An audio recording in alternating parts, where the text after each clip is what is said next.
Hi. Welcome to Anocare Ayurveda. तो इसमें देखते हैं आज हम गुड सेल रूल।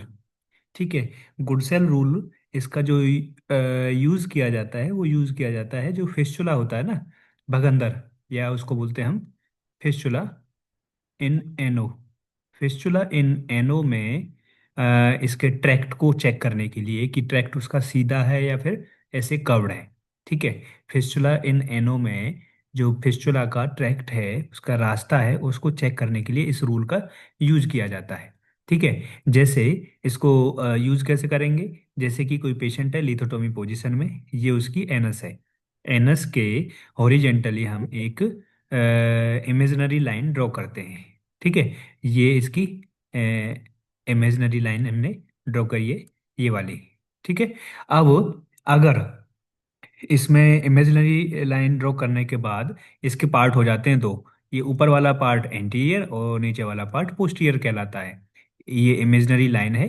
इस इमेजिनरी लाइन से ऊपर वाला पोर्ट जो पार्ट है वो एंटीरियर, और नीचे वाला पार्ट है पोस्टीरियर साइड।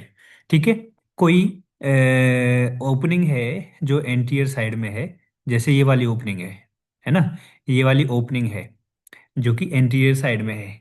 तो इसमें गुड सेल रूल का क्या होता है, रूल नंबर 1, कि अगर कोई भी opening, external opening anterior side में है तो वो सीधा डायरेक्ट जाके खुलेगी। ठीक है। उसका जो ट्रैक्ट रहेगा वो सीधा रहेगा। ये रूल नंबर 1 हो गया कि एंटीरियर साइड में कोई ओपनिंग है तो वो एक्सटर्नल ओपनिंग, तो उसकी इंटरनल ओपनिंग भी बिल्कुल सीधी होके ये पूरा ट्रैक्ट है जो फिस्टुला का ट्रैक्ट है वो सीधा रहेगा, जैसे यहाँ पे इसमें दिखाई दे रहा है। ठीक है। ये रूल नंबर 1 हो गया। रूल नंबर 2 क्या है कि ये तो हो गया एंटीरियर साइड में एक्सटर्नल ओपनिंग है कोई। अगर आपके किसी पेशेंट में, ये है रूल नंबर 2, किसी पेशेंट में पोस्टीरियर साइड में एक्सटर्नल ओपनिंग है, जैसे यहाँ पे ये लाल वाली ओपनिंग दिखाई दे रखी है।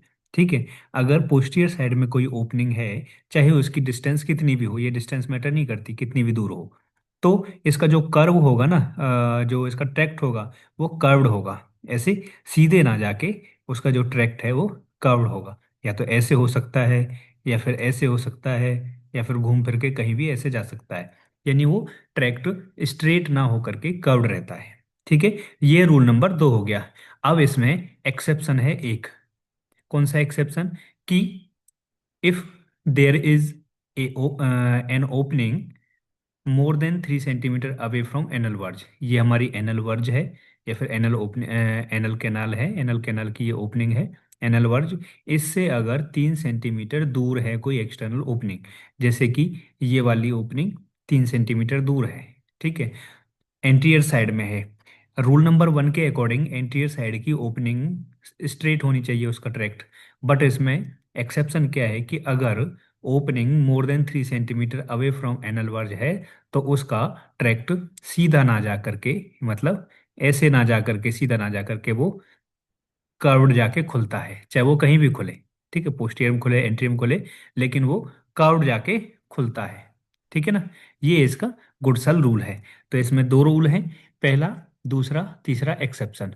पहला रूल क्या है कि एंटीरियर में अगर ओपनिंग है, एक्सटर्नल ओपनिंग, तो उसका जो ट्रैक्ट होगा वो सीधा होगा, कर्व नहीं होगा, स्ट्रेट होगा।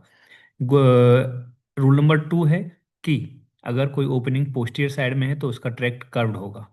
रूल नंबर 3 एक्सेप्शन, यानी एंटीरियर साइड में है लेकिन मोर than 3 centimetre away from anal verge है एक्सटर्नल ओपनिंग, तो उसका जो ट्रैक्ट जाएगा वो कर्व होके जाएगा। ठीक है ना।